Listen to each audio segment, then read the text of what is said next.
கர்த்தருடைய பரிசுத்த நாமத்துக்கு மகிமை உண்டாவதாக. May the God's holy name be glorified. எபிரேயருக்கு நிருபம் 2ஆம் அதிகாரம் 10ஆம் வசனத்தை பார்ப்போம். Epistle to Hebrews chapter 2 verse 10. For it became him for whom are all things and by whom are all things, in bringing many songs unto glory, to make the captain of their salvation perfect through sufferings. ஏனென்றால் தமக்காகவும் தம்மாலேயும் சகலத்தையும் உண்டாக்கினவர் அநேகம் பிள்ளைகளை மகிமையில் கொண்டு வந்து சேர்க்கையில் அவர்களுடைய இரட்சிப்பின் அதிபதியை உபத்திரவங்களினாலே பூரணப்படுத்துகிறது அவருக்கு ஏற்றதாய் இருந்தது. கர்த்தருடைய பரிசுத்த நாமத்துக்கு மகிமை உண்டாவதாக. May the God's holy name be glorified. இன்றைக்கு பைபிள் ஸ்டடி அதிபதி. And today's Bible study captain. வேதத்தில் பலவிதமான அதிபதிகளை குறித்து நாம் பார்க்கிறோம். So we can read about many centurions or captains in the scriptures. ஓரளவு இன்றைக்கு நாம் அதை சாதாரணமாக விளங்கிக் கொள்ள முற்படலாம். And let us all come forward to press on to little think about it. இயேசுவும் அதிபதி என்று அழைக்கப்படுகிறார். பிசாசும் கூட பல காரியங்களுக்கு அதிபதி என்று அழைக்கப்படுகிறார். And Jesus is also called as a captain and the devil is also called for many matters as a captain. நாமும் சில காரியங்களிலே அதிபதி என்று அழைக்கப்பட வேண்டும், மாற வேண்டியது அவசியம். Even we too have certain matters and we must be changed as a captain and need to be called like that. இந்த மூன்று விதத்திலே நாம் இன்றைக்கு சிந்திக்கலாம். So let us consider our Bible study in the three aspects.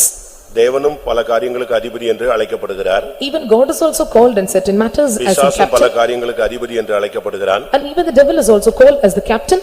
நாமும் சில காரியங்களுக்கு அதிபதிகளாக வாழ்ந்து காட்ட வேண்டியது அவசியம். It is needed for us and we also have to live as a captain in certain matters in our life. முதலாவது நாம் பிசாசை குறித்து நாம் பார்க்கலாம். First of all, let us all meditate about the devil. பிசாசை குறித்து நாம் வேதத்தில் பார்க்கும் பொழுது So when we read about the devil in the scriptures, எபிரேயர் 6ஆம் அதிகாரம் 12ஆம் வசனத்தை பார்க்கும் பொழுது Ephesians chapter 6 verse 12. எபிரேயர் 6:12 ஏனெனில் மாம்சத்தோடும் இரத்தத்தோடும் அல்ல துரைத்தனங்களோடும் அதிகாரங்களோடும் இப்பிரபஞ்சத்தின் அந்தகார லோகாதிபதிகளோடும் வானமண்டலங்களில் உள்ள பொல்லாத ஆவிகளின் சேனைகளோடும் நமக்கு போராட்டம் உண்டு. இங்கே நாம் பார்க்கும் பொழுது இப்பிரபஞ்சத்தின் அந்தகார லோகாதிபதி என்று அவன் அழைக்கப்படுகிறான். So when we read here, we can see and he is called as the rulers of the darkness of this world. இவனுடைய வேலை என்ன? சபையோடு போராடுவது. And what is his work? To strike hard with the church. ஒரு விசுவாசியோடு போராடுவது. To struggle with the believers. ஒரு அபிஷேகம் பெற்ற தேவனுடைய மனுஷனோடு போராடுவது. Or to struggle with the people of God and who is an anointed one. குறிப்பாக ஆவிக்குரிய ஜனங்களோடு போராடுவது. And but pointly he who strike hard with the spiritual ones. அதனால தான் பவுல் அந்த இடத்துல பேசும் பொழுது நமக்கு போராட்டம் உண்டு என்று அவர் அதை சொல்லுகிறார். And so when this Paul is telling about this and he says that and we have wrestles over all these things. இவனுடைய கட்டுப்பாட்டில தான் இந்த முழு உலகமும் இருக்கிறது. So only under his control the whole world is vested on. அதனால தான் இவன் சோதனைக்காரன் என்ற பெயரில் இயேசுவினிடத்தில் வந்த பொழுது இந்த உலகத்தின் மகிமை எனக்கு கொடுக்கப்பட்டிருக்கிறது, நீர் என்னை விழுந்து சாஷ்டாங்கமாய் பணிந்து கொண்டால் அது உமக்கு தருவேன் என்று அவன் சொல்லுகிறார். And so while he was speaking unto Jesus as a tempter, he came forward, he said that and all the ruling of this world is given unto me, and if you fall face to the ground and bow and worship and everything will be rendered unto you. இவனுடைய கான்செப்டே போராடுவதுதான். And his concept is to wrestle. தேவனுடைய ஜனங்களோடு ஏதாவது ஒரு விதத்தில் போராட வேண்டும். And to wrestle with the people God in some other aspects. ஒன்று மாம்சத்தோடு போராடுவது. To work against them with the flesh. இல்லாவிட்டால் மனதில் போராடுவது. Or by working with the mind. இல்லாவிட்டால் சரீரத்தில் வியாதியின் மூலமாய் போராடுவது. Or working or struggling with them through sickness in their body. இல்ல பிசாசு செய்வனை ஏவல்கள் இப்படிப்பட்ட வல்லமைகளோடு இருந்து போராடுவது. Or because of the powers such as sorcerers and devil and witchcraft and evil things. இல்லாவிட்டால் மனிதர்களை வைத்து போராடுவது. Or keeping with men and striving hard with the people. இப்படி ஒவ்வொரு விதங்களிலும் ஒரு போராட்டத்தை உண்டு பண்ணக்கூடிய ஒரு தன்மைதான் இப்பிரபஞ்சத்தின் அந்தகார லோகாதிபதி. The nature of creating a problem or struggles or in some other aspects, and that is the treachery of this ruler of the darkness of this world. நீங்க இந்த விசுவாச வாழ்க்கையை துவக்கி இந்த விசுவாச வாழ்க்கையை முடிக்கிறதுக்குள்ள அவன் பல விசை உங்களை சந்திப்பான். And before initiating and before ending this faith life, and he will come and visit you in many ways.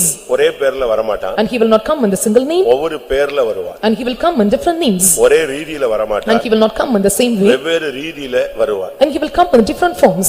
ஆவிக்குரிய ரீதியில வரலாம். He will come in the spiritual manner. எழுத்தின் பிரகாரமாகவும் Or வரலாம். he come in a literal way. ஊழியர்களுக்குள்ள இருந்து வரலாம். Or he come in the servants of God and he will come. விசுவாசிகளுக்குள்ள இருந்து வரலாம். Or he come out of the believers. இல்ல புறஜாதிகள மற்ற மார்க்கத்திலிருந்து இருந்து வரலாம். Or he come out of the other religions and from other Gentiles. இந்த வல்லமைகள் பல விதங்களிலே வரும். And these powers will come in different angles. சோதனைக்காரன் என்று அழைக்கப்படுவான். And he will be called as a tempter. சாத்தான் என்று அழைக்கப்படுவான். And he will be called as a Satan. பிசாசு என்று And அழைக்கப்படுவான். he will be called as a devil. பொல்லாத ஆவி என்று He will அழைக்கப்படுவான். be called as the evil spirit. பொல்லாங்கன் என்று And he will be அழைக்கப்படுவான். called as a wicked one. Beelzebul என்று And he will அழைக்கப்படுவான். be called as a Beelzebub. அப்பல்லியோன் என்று And he will அழைக்கப்படுவான். be called as a Apollyon. இப்படி சொல்லிக்கிட்டே போலாம். அவனுக்கு பைபிள்ல ஒவ்வொரு விதமான நேம்ஸ் அந்தந்த சூழ்நிலைகளுக்கு ஏற்ற கொடுக்கப்பட்டிருக்கிறது. And we can keep telling like this and different names are given in the scriptures.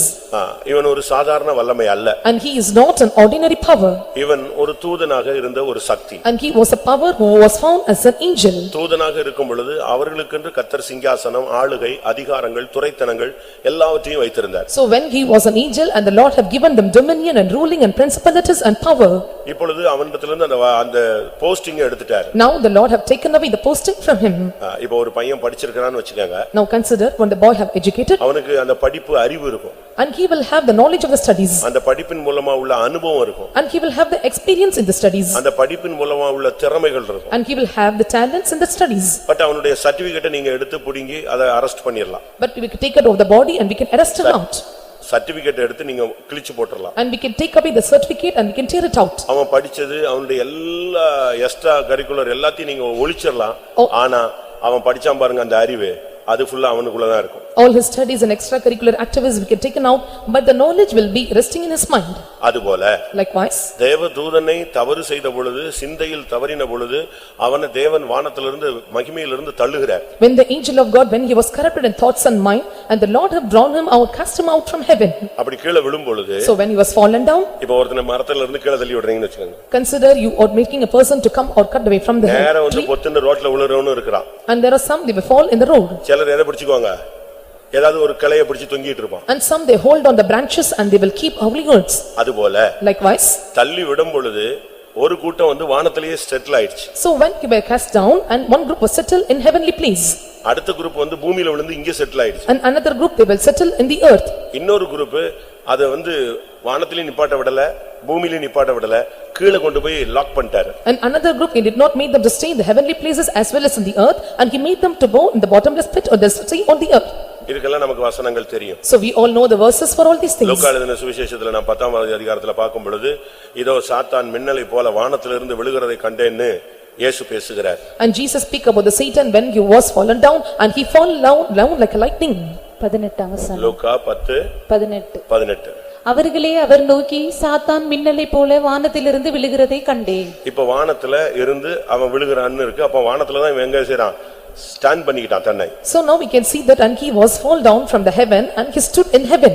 இந்த ஆவிகளை தான் எபேசியர் 6:12ல சொல்லும் பொழுது வான மண்டலங்களில் உள்ள பொல்லாத ஆவிகளின் சேனைகள் என்று பவுல் பேசுகிறார். So this is what and these are the things of spiritual wickedness in high places that Saint Paul speak about them. அடுத்ததாக நாம் பார்க்கும் பொழுது Nextly when we look வெளிப்படுத்தல் 2ஆம் அதிகாரம் 11ஆம் வசனத்துல 2:11 of Revelation. ஆவியானவர் சபைகளுக்கு 2:13 வெளிப்படுத்தல் 2:13 2:13 of Revelation. உன் கிரியைகளையும் சாத்தானுடைய சிங்காசனம் இருக்கிற இடத்தில் நீ குடியிருக்கிறதையும் நீ என் நாமத்தை பற்றிக் கொண்டிருக்கிறதையும் சாத்தான் குடிகொண்டிருக்கிற இடத்திலே சாத்தான் குடிகொண்டிருக்கிற இடத்துல ஒரு கூட்டம் ஜனங்கள் இருக்கிறாங்க. இது பூமியில நடக்கிற சம்பவம். And one group of people were dwelling with there, the Satan dwelleth, and this is the incident that happened on the earth. ஆனா இன்னும் இந்த தள்ளப்பட்ட தூதர்களே தீவிரவாத குரூப் இருக்கு, ரொம்ப மோசமான team. And so there are terrorist group and those who are found in the fallen angels. இதை என்ன பண்ணிட்டாரு? So what he did with them? யூதா 6ஆம் வசனம். Jude verse 6. தங்களுடைய ஆதி மேன்மையை காத்துக்கொள்ளாமல் தங்களுக்குரிய வாசஸ்தலத்தை விட்டுவிட்ட தூதர்களையும் மகா நாளின் நியாய தீர்ப்புக்கென்று நித்திய சங்கிலிகளினாலே கட்டி அந்தகாரத்தில் அடைத்து வைத்திருக்கிறார். இப்ப அடுத்த டீம் எங்க நிக்குது? உள்ள இருக்கு. So next team where they are resting and they are staying உள்ள inside. இருந்துட்டு இந்த வல்லமைகள் சபைக்கு விரோதமா எழும்பி வருது. And staying inside them and these powers are rising against the church. அதனால தான் நான் இந்த கல்லின் மேல் என் சபையை கட்டுவேன், பாதாளத்தின் வாசல்கள் அதை என்ன செய்கிறது இல்ல, மேற்கொள்ளுகிறது இல்ல. வரும், டச் பண்ணி பாக்கும், ட்ரை பண்ணி பாக்கும், ஆனா சபையை மேற்கொள்ள முடியாது. I will build up this church upon the rock, and he said that and no purpose of the gates of hell can prevail over thee, and he will come, he will not touch and he will not come inside them. கர்த்தருடைய பரிசுத்த நாமத்துக்கு மகிமை உண்டாவதாக. May the God's holy name be glorified. இந்த வல்லமைகள் இன்றைக்கு பூமியை பகிர்ந்து கொண்டு விட்டது. And these powers and have segregated on this earth. இந்த அந்தகார லோகாதிபதிகள் இந்த பூமியை தங்களுக்குள்ள share பண்ணிக்கிடுச்சு. And these rulers of the darkness and they have shared their part in the earth. இப்ப வேலூர் அப்படினா வேலூருக்கு ஒரு ஸ்பிரிட் இருக்கு, அது எங்க இருக்குன்னு நமக்கு தெரியாது, ஒன்னு இருக்கு, அது கரெக்ட்டா அந்த வேலையை செஞ்சிட்டே இருக்கும். If you say Velur and there is a spirit for Velur and we do know where it is resting, but it is performing the work at right time. இப்ப வேலூர்ல ஒரு சின்ன கிராமம் இருக்கு. So consider there is a small village in Velur. அது பிசாசின் தூதர்கள்னு ஒரு கூட்டம் அங்க இருக்கு. So one group of angels of Satan are found in that group. பிசாசு இருக்கு, பிசாசுக்கு யார் உண்டு? பிசாசு உண்டு, பிசாசுக்கு யார் உண்டு? தூதர்கள் உண்டு. மத்தேயு எழுதின சுவிசேஷம் 25 அதிகாரத்துல நீங்க இத பார்க்க And முடியும். Satan is there and the group of the Satan is also found there, and we can see this incident in book of Matthew chapter 25. 25:41. அப்பொழுது இடது பக்கத்தில் நிற்பவர்களை பார்த்து அவர், சபிக்கப்பட்டவர்களே, என்னை விட்டு பிசாசுக்காகவும் அவன் தூதர்களுக்காகவும் ஆயத்தம் பண்ணப்பட்டிருக்கிற நித்திய அக்கினியிலே போங்கள். அப்ப பிசாசு உண்டு, அவனுடைய தூதர்கள் உண்டு. அதனாலதான் ஒரு அப்ராக்சிமேட்டா கணக்கு சொல்றாங்க. விழுந்து போன தேவதூதருடைய கணக்கு 30 கோடின்னு சொல்றான். நம்ம இந்துக்கள் சொல்றாங்க இல்லையா, இதத்தான் கரெக்டா சொல்றான். So they are telling that in the Hindus they are calculating, and there were 30 crores of the fallen angels and who had fallen down from heaven. இந்த வல்லமைகள் இந்த பூமியை பிரித்து கொண்டது. So these powers have shared over this earth.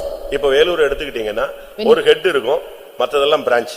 So when you consider Vellore, and there will be head and others are branches. நான் பயங்காட்டறேன்னு சொல்லிர கூடாது, ஏதோ ஒரு கதை சொல்றேன்னு நீங்க எடுத்துற கூடாது. And don't think that I am threatening you or telling some stories. எல்லா வசனத்தோட தான் நான் பேசிட்டே வருவேன். I am speaking everything with the proof of the word of God. தானியேல் 10ஆம் அதிகாரம் 13ஆம் வசனத்தை நீங்க பாக்கும்போது, When we look into Daniel chapter 10 verse 13, தானியேல் ஒரு காரியத்துக்காக 21 நாள் போராடி கொண்டே இருக்கிறான். and Daniel for certain matters, and he was striving God for 21 days. But பதில் வந்து பரலோகத்துல இருந்து கிளம்பிருச்சு. பட் என்ன செய்யல, போஸ்ட் வந்து யாருக்கு கிடைக்கல? யாருக்கு கிடைக்கல? பர்టిక్యులர் ஆளுக்கு கிடைக்கல. The answer proceeded from heaven, but it did not reach to the particular person. இவன் நம்மள மாதிரி ஆள் கிடையாது. And he is not ordinary like us. கிடைச்சா கிடைக்குது, பதில் கிடைச்சா கிடைக்காது, கிடைக்காட்ட போகுது, ஸ்தோத்திரம் என் ஆத்துமாவே கர்த்தரை ஸ்தோத்திரலாம் போட மாட்டான். இவன் பிரேயரை முடிக்கிறதே கிடையாது. விடாம நின்னு 21 நாளோ 81 நாளோ பதில் வேணும். அதுதான் அவனுடைய concept. He will not cease the prayer until he receive the answer, and whether it may be 21 days or 81 days, and he must get the result. அப்ப டெய்லி போய் பெட்டிஷன் விழுந்துகிட்டே இருக்கு பரலோகத்துல. And every day, and he was taking or making the petitions unto heaven. அப்ப ஆண்டவர் சொல்றாரு, அவனுடைய மனம் எப்பொழுது இந்த பாயிண்ட்ல செலுத்தப்பட்டதோ அன்றைக்கே என்னுடைய கட்டளை என்ன செஞ்சிருச்சு? பிறந்திருச்சு. And the Lord says, and when my mouth was gone towards him, and that day itself my command was proposed to him. யார் எடுத்துட்டு வர்றா message? And who have delivered the message? சொல்லுங்க. யாரு? காபிரியல் எடுத்துட்டு வராங்க. And Gabriel is taking the message. எடுத்துட்டு வந்தா, And when he was taking it, இங்க உள்ள விட மாட்டேங்கறான். and he is not coming inside. இப்ப தானியேல் 10:13 படிங்க. 10:13 of Daniel. பெர்சியா ராஜ்யத்தின் அதிபதி 21 நாள் மட்டும் என்னோடு எதிர்த்து நின்றான். யார் இந்த பெர்சியாவின் அதிபதி? And who? ஒரு தூதனை வந்து ஒரு ஊர்ல உள்ள தலைவர் போய் நிப்பாட்டிடுவாரா? வராதேன்னு சொல்லி. And who is the prince of the kingdom of Persia? Will the angel will come and stop it? தூதர்களை அவர் எப்படி வச்சிருக்கிறாரு? எப்படி செய்கிறார்?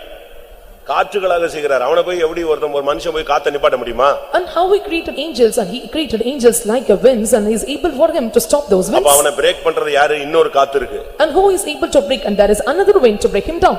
அது யாரு? விழுந்து போன ஒரு காற்று. And who is that? And it is a fallen wind. தந்திரமான ஒரு வல்லமை. And it is the treacherous power. இவன் பார்த்துட்டான், கரெக்டா வர்றான்னு சொன்ன உடனே இவனை போய் பிரேக் அடிச்சிட்டான். So when he saw that it was coming, and he broke down there. பிரச்சனை என்னன்னா, மிக காபிரியல் வந்து யுத்தம் பண்ற ஸ்கீம் கிடையாது. அவன் வந்து ஆர்மி கிடையாது. அவன் வந்து என்னது சொல்லுங்க, குட் நியூஸ் மட்டும் தான் சொல்லிட்டு போயிட்டே இருப்பான். And Gabriel is not the one who is fighting with others, and he used to deliver only the good tidings. அதே நேரத்துல சொல்லாம எங்க போக முடியாது?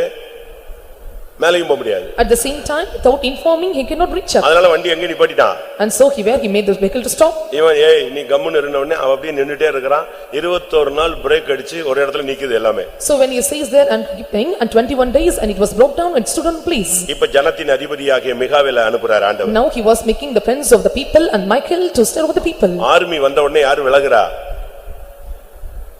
பெர்சியாவின் அதிபதி ஒதுங்குகிறான். When the army came, and the prince of the Persia departed out. இப்ப result யாருக்கு வருது? Now who got the தானியேலுக்கு result? வருது. And Daniel was receiving the result.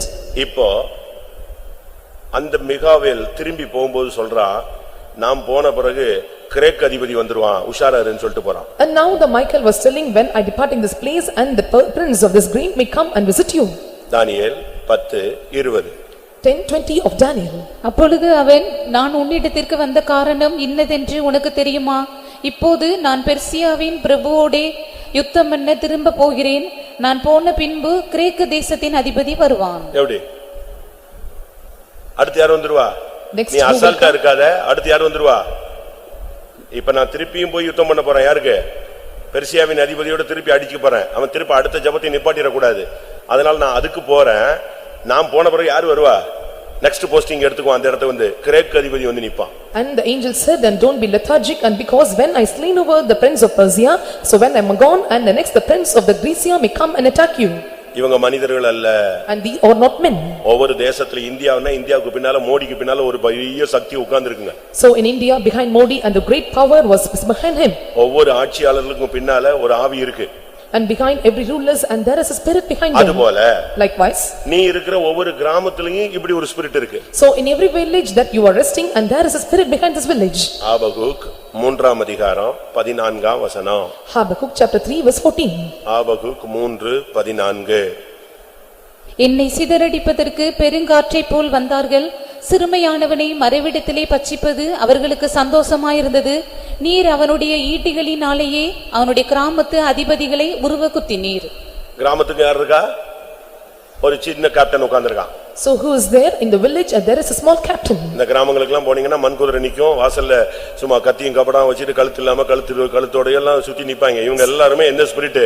அந்தந்த கிராமத்தை கண்ட்ரோல் பண்ற ஒரு வல்லமை. So when you go to every village and there will be the horse which is made of the mud and will be having the knife in his hands, these are the powers to attack or rule over the village. அதனால உங்க ஜெபத்துக்கு பதில் வரலன்னா நீங்க பயப்படாதீங்க. அது result answer granted.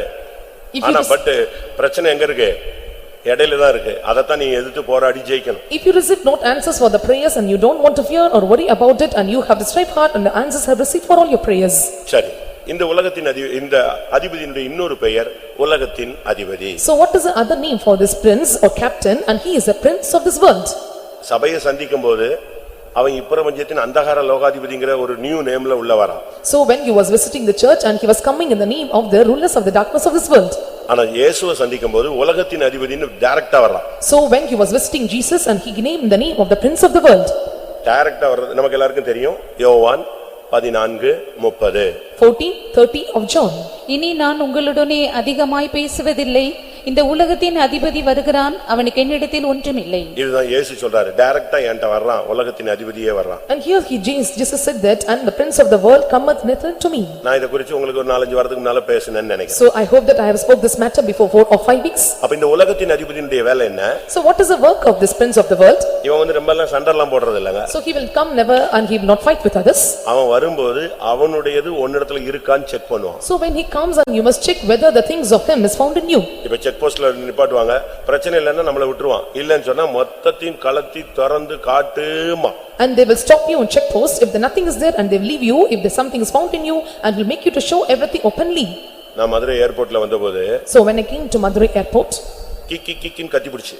and so there was no noise of it. அந்த metal டிடெக்டர்ல ஒரு sound கொடுத்துருச்சுங்க. So the metal circling and that made a sound. யாரோ அங்க இலங்கையில உள்ள ஒரு விசுவாசி வந்து இவ்வளவு பெல்ட் கொடுத்தான், பிரதர்ஸ் கட்டற பெல்ட்னு சொல்லி. அதுல ஒரு பொக்கிள்ஸ் இருக்கு பாருங்க. நான் சும்மா பக்காவா பேக் பண்ணிட்டு வந்தேன். இது கேக்குனுச்சு, உடைச்சு திறந்து காட்டவே காட்டணும்ட்டான். So I got the buckles and belt of the buckles and it was making a sound. He said that you must open and show it to us. ஒரு மெட்டல் டிடெக்டர் ஒரு சாதாரண இரும்புக்கு இந்த அடி அடிச்சதுன்னா பிசாசு வச்சிருக்கிற மெட்டல் டிடெக்டர் என்னெல்லாம் அடிக்கும்னு தெரியல. So the normal metal detector it was able to check out all these things and the metal detector with the devil is having and how will make up check over it. உலகத்தின் அதிபதி வருவான். And the prince of the world may come and attack us. அவன் பாப்பான் வேஷம் இருக்கா? And he will check whether there is disguise. இந்த உலகத்தினுடைய fashion இருக்கா? And whether they have the fashion of this world. உலகத்தோட பேச்சு இருக்கா? And whether they have the communication of this world. உலகத்தோட Dress இருக்கா? And whether they have the garments of this world. உலகத்தினுடைய ஆடம்பரம் இருக்கா? And whether they have the pompousness of this world. இதெல்லாம் ஃபுல்லா செக் பண்ணிட்டே இருப்பான். And he will check over everything. அவனுடையது இல்லன்னு அவன் சொல்லணும், நீயும் சொல்லணும். And he must acknowledge that the things of the thing is not with him and you and he must answer about you. யோவான் 14:30 அவனை நோக்கி வந்த உடனே இயேசு சொன்னாரு, அவனுடையது அவனுக்கு என்னிடத்தில் ஒன்றுமே இல்ல. And 14:30 and the Lord said to him and he hath nothing in me. என் முடியல அவன் என்னை குறை சொல்ல முடியாது. And he cannot accuse about my N hands. பார்வையில குறை சொல்ல And முடியாது. he cannot accuse in my N sight. பேச்சில அவனுக்கு உரிமை இல்ல. And there is no having climb mountains my நான் ஒரு things. அங்கி போட்டிருக்கேன், அதுல அவன் உரிமை பாராட்ட முடியாது. I have a robe and he cannot come and climb over it. நான் ஒரு மேல் வஸ்திரம் போட்டிருக்கேன், அதையும் அவன் உரிமை பாராட்ட முடியாது. I have a covering and he cannot come and take over it. ஏன்னா எல்லாமே மானம் காக்கப்பட அருமையான Dress. அதனால பிசாசுக்கு என்ன கிடையாது, அதுல உலகத்தின் அதிபதிக்கு குற்றம் சொல்ல இடம் இல்ல. And these are the modest dressed to keep away my nakedness and so the prince of the world cannot come unto me and can accuse me. இப்ப நம்மள பார்த்தா என்ன சொல்லுவா? So looking unto us and what they may say us. உலகத்தின் அதிபதி வந்தா நம்மட்ட உலகத்தின் காரியம் இருக்குதா இல்லையான்னு கண்டுபிடிக்கிறதுக்கு வீட்டுக்கு போய் பைபிள் எடுத்துக்கிட்டு பைபிள்ல இங்கிலீஷையும் தமிழையும் தூக்கி வச்சுக்கிட்டு அழகா ஏசாயா 2ஆம் அதிகாரத்தையும் 3ஆம் அதிகாரத்தையும் அப்படியே வெரிஃபிகேஷன் பண்ணு. நீ போட்டிருக்கிற துப்பட்டா வரைக்கும் அந்த இப்பதான் துப்பட்டா இன்ட்ரோடியூஸ் ஆயிருக்குங்க. 21st centuryல. ஆனா பைபிள் எழுதும் போதே துப்பட்டாலாம் எழுதிட்டான். எல்லாம் தெளிவா எழுதியிருக்கான். நீ போட்டிருக்க துப்பட்டா வரைக்கும் ஜட்ஜ்மெண்ட் இருக்குன்னு எழுதியிருக்கு. வீட்டுல போய் உட்கார்ந்து நல்லா படிச்சு பாரு. You go home and check whether you are having the things of the prince of this world, and Isaiah chapter 2 verse 3 you can verify both in the Tamil and English translation of the Bible, and you can verify and check whether all the garments even the shawl is covered upon you and you are modestly dressed upon. அவன் வசனத்தை வச்சு தான் நியாயம் தீர்ப்பான் உன்னையுமே. And he will keep the word of God and judge over you. ஏசாயா 2வது அதிகாரத்தையும் 3வது அதிகாரத்தையும் தூக்கிட்டு வந்துட்டு நேரா வருவான். சல்லா குல்லா மோதிரம் கண்ட கழுது எல்லாம் தெளிவா எழுதி வச்சிருக்கு. So you can see the chapter by 2 and 3 of Isaiah on all the bonnets and calls of the things, and his men of the Bible will come and check over you whether it is found in you. ஒரே ஒரு வசனம் 3:23 ஏசாயா மட்டும் வாசிங்க. 3:23 of Isaiah. கண்ணாடிகளையும் சல்லாக்களையும் குல்லாக்களையும் துப்பட்டாக்களையும் உரிந்து போடுவார். எல்லாம் அங்க பாரு லிஸ்ட் பாருங்க. எல்லாம் கிளியரா எழுதி வச்சிருக்கு. நீ வீட்டுல போய் உட்கார்ந்து இங்கிலீஷ்ல படிச்சுக்கோ, தமிழ்ல படிச்சுக்கோ, அப்ப புரிஞ்சுக்கோ. நீ போட்டுக்கிற கண்ணாடி டிசைன் எல்லாத்துக்கும் மயிர் சுருட்டி விடுறது, ஹேர் இது டை கிய் எல்லா கேஸும் மொத்தமா அங்க வந்துருவான். And so you will check and see the verses which is both in Tamil and English translation, and all the glasses and everything which is mentioned whether it is found in you. அவன் வரும் பொழுது இயேசு மாதிரி நீ சொல்லணும், என்னிடத்துல ஒண்ணுமே இல்ல. When he cometh unto you like Jesus, you must reply, and there is nothing found in this being. எங்க இருந்தாலும் பிடிச்சிடுவாங்க. So wherever he may be, and he might come and catch hold of you. தங்கத்தை கடத்துறவங்க தங்கத்தை விழுங்கிட்டு வராங்க. And they that are smuggling the gold, and they will swallow of the gold. ஆனா அதையும் கூட அது கண்டுபிடிச்சிருது வயித்துக்குள்ள ஏதோ இருக்குன்னு. And even in the Bible says that, and they will identify them. அதனால உன்னுடைய வாழ்க்கையில உலகத்தின் அதிபதியினுடைய எந்த ஒரு காரியம் இருந்தாலும் அவன் வச்சிருக்கிற மெட்டல் டிடெக்டர் நெஞ்சிரும் அடிச்சிடும், உன்னை இழுத்துருவான் வெளியே. In your life, and what are the things concerning the prince of the world found in you, the detector or the detector which is found in him, it will come and found for you. சரி, இயேசுவை குறித்து நாம் பார்க்கலாம். So now let us just about Jesus. இல்லாவிட்டால் நம்முடைய தேவனை குறித்து நாம் பார்க்கலாம். Or we can see about God. அவர் என்ன செய்கிறார்? And what he do? முதலாவது எபிரேயர் 2:10 படி அவர் நம்முடைய ரட்சிப்பின் அதிபதியாக செயல்படுகிறார். And according to chapter 2 verse 10 of Hebrews, and he worketh as a captain of our salvation. நம்முடைய ரட்சிப்புக்காக தான் இந்த உலகத்துல வந்தார். So this world is for the salvation. பாவிகளை ரட்சிக்க கிறிஸ்து இயேசு உலகத்தில் வந்தார். And Jesus Christ the Savior came to this world to save the sinners. பாவத்திலிருந்து ரட்சிப்புனா என்ன? So from the sin, and what is the meaning of salvation? ஒரு கிறிஸ்தவனுடைய சரியான அடையாளம் முதலாவது பாவி என்று உணர்வது. And the right identification of the Christian is that he have to realize that he was a sinner. ஒரு சிலர்லாம் தப்பு செஞ்சிட்டு தப்பே பண்ணலன்றான். And some committing sins, they see that we don't commit sins. ஒரு கொலை கேஸ்ல ஒருத்தன் மாட்டி அவன் கொலை செஞ்சான், மாட்டினா, தப்பி கேரளால போய் செட்டில் ஆயிட்டான். So one person who committed murder, and he was entangled in the murder case, and he escaped and got over in Kerala. நல்லா சொல்ல போனா ஒரு சிபிஎம் விசுவாசியுடைய பழைய விசுவாசியுடைய பையன் இப்படி ஆயிட்டான். And he was the son of the old believer of CPM, and he was caught in this case. திருப்பி கொஞ்ச நாள் கழிச்சு வந்தான். After some time he returned back. அப்ப அவன் தம்பி என்னுடைய விசுவாசி. And his brother was my believer. அப்ப எங்க அண்ணனுக்கா ஜெபிங்கன்னு ஒரு நாள் கூட்டி வந்தான். And he said that you please pray for my brother, and he called him to me. நான் அவனுக்கு கொஞ்ச நேரம் சத்தியம் சொன்னேன். And for a while I said him the truths. நீங்கலாம் பழைய விசுவாசி பிள்ளைங்க, And நல்லா இருக்கணும். you are the sons of the old believer. அப்படினு சொல்லிட்டு ஏதாவது பாவங்கள் இருந்தா அறிக்கையிட்டு ஜெபிச்சா வாழ்க்கையில முன்னேற்றம் கிடைக்கும் அப்படினு சொல்றேன். And saying that if you confess for sins, and you will have the improvement in your life. அவன் சொல்றான், நான் இதுவரைக்கும் ஒரு பாவம் செஞ்சது இல்ல brother. And he said that till now I had never committed any sin. எனக்கு பக்குன்னு ஆயிடுச்சு, என்னடா இப்படி சொல்லிட்டான்னு அவன் தம்பியை பார்த்தேன். I was shocked hearing this thing. ஏன்னா தம்பி சொன்னா எங்க அண்ணன் கொலை செஞ்சிருக்கான்னு, இப்ப அண்ணன் சொல்றான் நான் ஒரு பாவமும் செய்யல பாஸ்டர் அப்படினு ரொம்ப பிரதர் ரொம்ப தும்பா சொல்றான். And because the brother said that, and he committed a murder, but the brother was telling that I did not commit any sins. நான் அவன் தம்பியை பார்த்த உடனே, So looking unto his young brother, அவன் தம்பி சொன்னா நான் எல்லாத்தையும் ஏற்கனவே சொல்லிட்டேன், நீ என்னத்த ஒண்ணு இல்லங்கற. நான் சாரி நான் தான் பண்ணேன். And the younger brother said, I have said every matters to pastor, and so he immediately accepted that I have committed the mistake. அதாவது अनेகருக்கு பாவத்தை உணரக்கூடிய சக்தி இல்ல. So many are not having the realization power to think about their sins. ரட்சிப்பின் அதிபதியினுடைய முதல் வேலையே பாவத்தை உணர்த்துவது. The first work of the captain of the salvation is to induce or instinct about his sins. முதலாவது அவன் பாவி என்று உணரணும். And first he must realize that he is a sinner. இரண்டாவது Secondly, பாவத்தை விடணும்னு முடிவெடுக்கணும். and he must take decision to take away or remove the sins. அதுக்கு தான் ஞானஸ்நானம். And that is what's the baptism. மூன்றாவது பாவம் செய்யாம இருக்கிறதுக்கு தேவன்கிட்ட கிருபையை வாங்கணும். அதுதான் பரிசுத்த ஆவி. Thirdly, and the resist for Holy Spirit is, and they must surrender themselves that I will not commit sin anymore. இந்த மூணு நடந்தாதான் ஒரிஜினல் ரட்சிப்பு. When these three take place, and that is the true salvation. இப்ப தண்ணி அடிக்கிறவன் கூட நான் தப்புன்ட்டேங்கறான். அது ரட்சிப்பு அல்ல, அது பூர்ண ரட்சிப்பு அல்ல. அவன் திருப்பி அடுத்த நாள் சாயங்காலம் போய் அதை தான் குடிச்சிட்டு வரான். And he who is drinking and says that, and I have committed sin, and that is not the perfect salvation, or next evening he continue the same mistake. அப்ப சிலுவையை பார்த்து அழுது அந்த ரட்சிப்பை சுதந்திரித்துக் கொள்ள அவன் ஞானஸ்நானம் எடுக்கணும். And looking unto the cross and to inherit the salvation, he must submit to the waters of baptism. அது மாத்திரமல்ல, And not only இனி that, பாவம் இல்லாத வாழ்க்கை வாழ்றதுக்கு அவன் பரிசுத்த ஆவியை காத்திருந்து பெற்றுக்கொள்ளணும். and he must receive by waiting and tarrying the Holy Spirit and to refrain from the sinful life. இந்த எல்லா வேலையையும் செய்து அவனை கடைசி வரைக்கும் நடத்தி அந்த பூர்ண ரட்சிப்பை அடைய கொண்டு வராரு பாருங்க. அதனாலதான் இவருக்கு பேர் என்னது? ரட்சிப்பின் அதிபதி. And taking him to the perfect end and to the end, and so he was calling them, so he was called as the captain of salvation. அந்த பூர்ணத்தை அடையணும். And to attain the perfection. கடைசி ரட்சிப்பாகிய ஆத்தும ரட்சிப்பை அவன் பெற்றுக்கொள்ள வேண்டும். And he have to receive the final salvation and the salvation of souls. இதுதான் இயேசு கிறிஸ்துவினுடைய அந்த மரணத்தினுடைய தேவனின் திட்டம். And this is the plan of the death of God. அதனாலதான் அவருக்கு ரட்சிப்பின் அதிபதியின் பேர் வச்சாங்க. And so he was called as the captain of salvation. நம்முடைய ரட்சிப்பின் அதிபதியை உபத்திரவங்களினால் பூர்ணப்படுத்துகிறது அவருக்கு ஏற்றதாக இருந்தது. And it was pleasant for him to make the captain of the salvation perfect through sufferings. அதனால இயேசுவினுடைய மரணம் ஒரு பூரண பலி.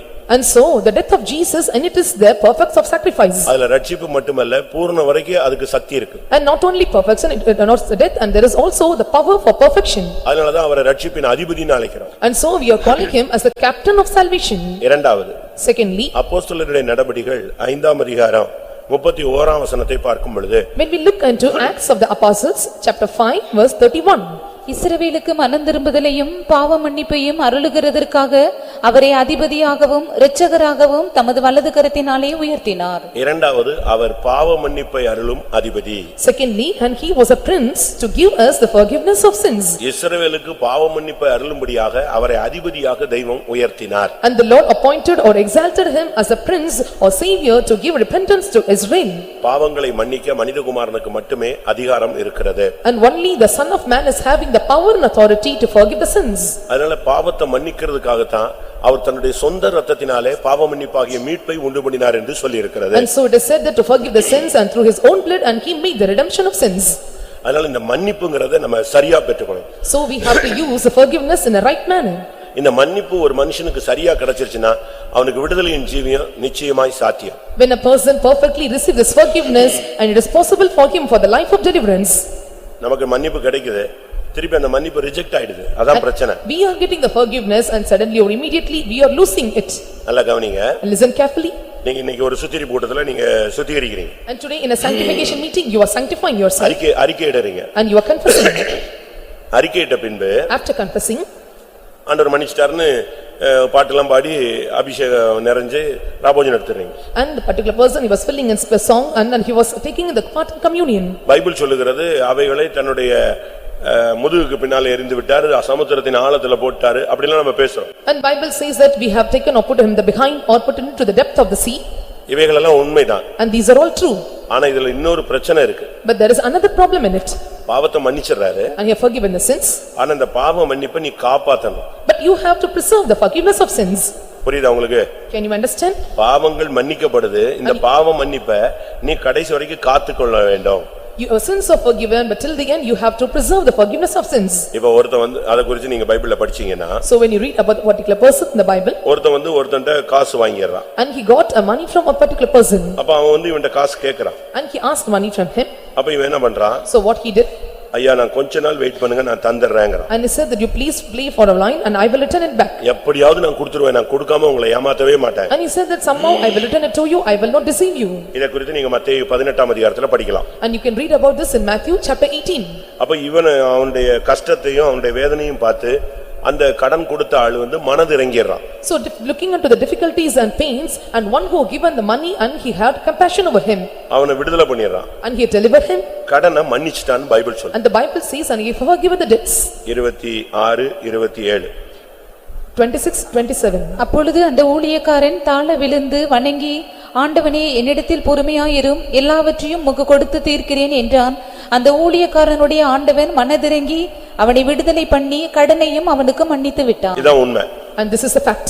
உன் பிள்ளைய கொடு, மனைவியை கொடு, உன்னுடைய வீட்டை கொடு, அதை கொடு, இதை கொடுன்னு கத்திக்கிட்டு வந்த ஒரு ஆளு இவனுடைய அறிக்கையை பார்த்து, கண்ணீரை பார்த்து, வேதனையை பார்த்து, ஐயோ நான் எப்படியாவது கொடுத்துருவேன்னு சொன்ன அந்த தன்மையெல்லாம் பார்த்த உடனே அவன் பார்த்தான், கஷ்டப்படுறான், மன்னிச்சிட்டான். And seeing that and give your wife and children and payment and everything and looking into his pains and all his sufferings and he said that and he forgiven you and he forgive all his debts. இப்ப நீ என்ன செஞ்சற? So now what you are doing? ஆண்டவர் என் பாவத்தை மன்னிச்சிட்டார்னு பாட்டெல்லாம் பாடியாச்சு. மன்னன் கிறிஸ்து என் பாவத்தை எல்லாம் மன்னித்து விட்டார். And you are singing the songs that and forgiven, O Lord have forgiven all my sins and you have forgiven all my trespasses. Communion எடுத்துட்ட. And you have taken the communion. இப்ப கம்யூனியன் எடுத்து ஒரு 2 நாள் கழிச்சு So after taking communion after 2 days. இப்ப நீ உன்கிட்ட கடன்பட்ட ஒரு ஆளை நீ சந்திக்கிறாய். So you are visiting the one who have got this from you. இப்ப அவனை பார்த்தா When you look unto him. அவனை பார்த்த உடனே உனக்கு டென்ஷன் ஆயிடுச்சு. So looking unto him got tensed. இந்த ஆள் நமக்கு கொடுக்க வேண்டியது என்ன செய்யல? ஏமாத்திக்கிட்டே இருக்கறான். And he was continually deceiving us. நேரா போய் அவனை கழுத்தை பிடிச்சிட்டான். Straightly and he was going and took over the neck. அவன் தொண்டையை பிடித்து நெரித்து விட்டான். And he have touched his neck throat and he have swallowed it. அப்ப அவன் சொன்னா ஐயா நான் எப்படியாவது தந்துறேங்கறான். And he said that somehow I will return the money to you. 28 வசனம். Verse 28. அப்படி இருக்க அந்த ஊழியக்காரன் புறப்பட்டு போகையில் தன்னிடத்தில் 100 வெள்ளிப்பணம் கடன்பட்டிருந்தவனாகிய தன் உடன் வேலைக்காரரில் ஒருவனை கண்டு அவனை பிடித்து தொண்டையை நெரித்து நீ பட்ட எப்படி இவனுக்கு இப்ப மன்னிச்சு எல்லாத்தையும் அழகா வந்துட்ட பிறகு இப்ப இவன்ட்ட கடன் பட்டவனை பிடிக்கும்போது எப்படி பிடிக்கிறான்? கழுத்து தொண்டையை பிடிச்சு நெரிச்சிட்டாங்க. So when he was forgiven by the debtor, but now he was coming and taking hold of his throat and he was putting his hands and he was tearing him. அவன் கால்ல விழுறான். And he fell down on his feet. எப்படியாவது கொஞ்சம் time கொடுங்க நான் எப்படியாவது சரிப்படுத்திறேன். And he said that and give me time I somehow I will repay the money. இவன் சம்மதிக்கவே இல்ல. But he was not adjusting with அவனை it. நேரா கொண்டு போய் கோர்ட்ல விட்டான், பிடிச்சு கொண்டு போய் ஜெயிலையும் போட்டு விட்டான். And straightly he took him to the court and last he threw him and he was put on ins. இந்த சம்பவத்தை அந்த முதல்ல மன்னிச்சான் பாத்தீங்களா? அவனுடைய எஜமான வேலைக்காரங்க எல்லாம் கவனிச்சுக்கிட்டே இருந்தாங்க. And all the fellow servants and saw that was done to him and that was come to the master. அவங்க வந்து இவன்ட்ட சொன்னாங்க ஐயா நீங்க அவனுக்கு மன்னிச்சிட்டீங்க பட் அவன் போய் யாருக்கு மன்னிக்கல? மற்றவங்களுக்கு மன்னிக்கல. And he went and said to the master that you have forgiven his sins but he was not forgiven to others. ஆனபடினால அந்த எஜமான் மறுபடி வர்றான். And so the master come back again. இவனை கூப்பிட்டான். And he called him. நான் உனக்கு இறங்கினேன். And I have made compassion நீ towards அவனுக்கு இறங்கவில்லை. you. But you did not so faith to him. அதனால நீ எனக்கு கொடுக்க வேண்டிய பணத்தை திருப்பி தந்துருன்னு சொல்ற. So you have to give back the money that you have to settle to me. அப்ப என்ன நடந்துச்சு? You know what happened at time? மன்னிப்பு என்ன செஞ்சிருச்சு? கேன்சல் ஆயிடுச்சு. And there took place the cancellation of forgiveness. இப்ப பாருங்க எத்தனை ராபோஜனம் தாண்டிட்டு வரீங்க, திருப்பி எத்தனை பேரை நீங்க மன்னிக்காம இருக்கீங்க, எவ்வளவு சண்டை போட்டுறீங்க, எத்தனை பேரை நீங்க பகைச்சிட்டீங்க, இதெல்லாம் பாத்தீங்கன்னா இப்ப திருப்பி நம்ம பாவத்தினுடைய சுமை எப்படி இருக்கும்? திரும்பவும் பழைய நிலவரத்துக்கே வந்தாச்சு. So now after taking part in many communions and we are not able to forgive the trespasses and sins of others and we have carried over burden, it was overloaded in us. அதனால இந்த விஷயத்துல நீங்க ரொம்ப கவனமா இருக்கணும். So you must take heed in this matter. பாவங்களை மன்னிக்க மனிதகுமாரனுக்கு அதிகாரம் உண்டு, அவர் பாவ மன்னிப்பை அருளும் அதிபதி. The Son of Man is having the power and authority to forgive our sins and he is the captain of our salvation. அப்போஸ்தலர் 3ஆம் அதிகாரம் 15ஆம் வசனத்தை பார்க்கும் பொழுது 3:15 of Acts.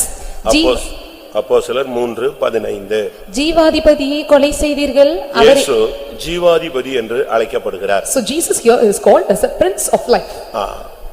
ஒரு மனிதனுக்கு சுகம் கொடுக்கணும், மரணத்திலிருந்து அவனை விடுதலை ஆக்கணும், ஒரு மனிதனுக்கு ஜீவன் கொடுக்கணும் அப்படின்னா அது தேவனால தான் முடியும். And it is only possible with God to give him a healing and to heal out of all the things and to give him a life.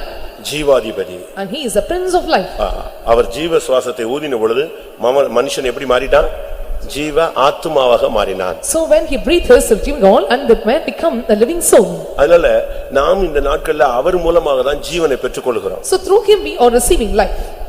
கர்த்தர் என் ஜீவனின் பலன் ஆனவர். And he is the strength of my life. அதனால தான் இயேசுவுக்கு பேரு ஜீவாதிபதி. ஜீவாதிபதியை நீங்கள் கொலை செய்தீர்கள் என்று அங்கே அப்போஸ்தலன் பேசுகிறார். So Jesus is called as a Prince of Life and here the apostle is speaking that and you have killed the Prince of Life. அவர் ரட்சிப்புக்கு அதிபதி. And he is the Prince of the salvation. பாவ மன்னிப்பை அருளும் அதிபதி. And he is the Prince of gives அவர் மனிதனுக்கு ஜீவனை கொடுக்கிற அதிபதி. And he is the one who gives life, the Prince of Life. ஒவ்வொரு நாளும் நாம் அவரிடத்திலிருந்து ஜீவனை பெற்றுக்கொண்டே இருக்கணும். And every day we are receiving life from him. ஆண்டவர்ட்ட இருந்து லைஃப் வந்துகிட்டே இருக்கணும். So we have to get life from God. உள்ளான மனுஷன் நாளுக்கு நாள் என்ன செய்யணும்? ஜீவன் அடையணும், பலன் அடையணும். An inner man must be strengthened and must get life day by day. 1 தீமோத்தேயு 6ஆம் அதிகாரம் 15ஆம் வசனத்தை பார்க்கும் பொழுது When we look into 6:15 of 1 Timothy. 1 தீமோத்தேயு 6:15 அந்த பிரசன்னமாகுதலை தேவன் தம்முடைய காலங்களில் வெளிப்படுத்துவார். அவரே நித்தியானந்தமுள்ள ஏக சக்கராதிபதியும் நித்தியானந்தமுள்ள ஏக சக்கராதிபதி. And he is the potentate of Lord of Lords. அப்படி இல்லையா? நித்தியானந்தமுள்ள ஏக சக்கராதிபதி. And he is the only potentate, Lord of lords. கர்த்தருடைய பரிசுத்த நாமத்துக்கு மகிமை உண்டாவதாக. May the God's holy name be glorified. ஒரு மனிதனுக்கு நித்திய சமாதானத்தை நித்திய சந்தோஷத்தை கொடுக்கிறவர் அதனுடைய அதிபதி யார்தான்? இயேசுதான். And one who gives the command or giving the life or wings, and he is Jesus. ஒரே ஏக சக்கராதிபதி, நித்தியானந்தமுள்ள ஏக சக்கராதிபதி. And he is the only potentate. அதுதான் நம்முடைய தேவன். And that is, he is our God. நமக்கு சமாதானத்தை சந்தோஷத்தை நிம்மதியை கொடுக்கிற தெய்வம்தான் நம்முடைய ஆண்டவர். And he who gives life, and he is our God. அவர்தான் நித்தியானந்தமுள்ள ஏக சக்கராதிபதி.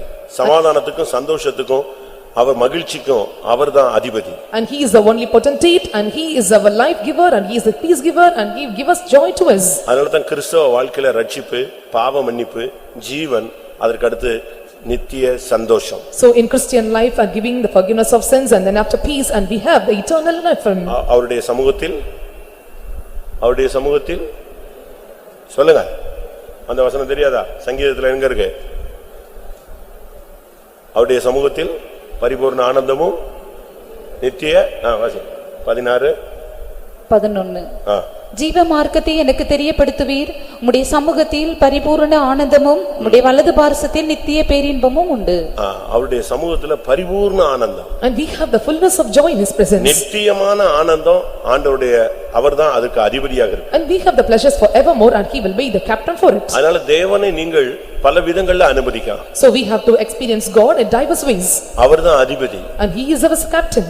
அடுத்ததாக அவரை குறித்து நாம் பார்க்கும் பொழுது, And nextly when we look about him, 2 நாளாகமம் 13:12 பார்க்கும் பொழுது, when we look into 13:12 of 2 Chronicles, இதோ தேவன் எங்கள் சேனாபதியாய் எங்களோட கூட இருக்கிறார். தேவன் சேனையின் அதிபதி என்று அழைக்கப்படுகிறார். and he is called as the captain of our hosts, நம்முடைய யுத்தங்களை நடத்த முடியாக, and to conduct our battles, நம்முடைய எல்லா போராட்டங்களையும் நடத்த முடியாக, and to conduct all our struggles.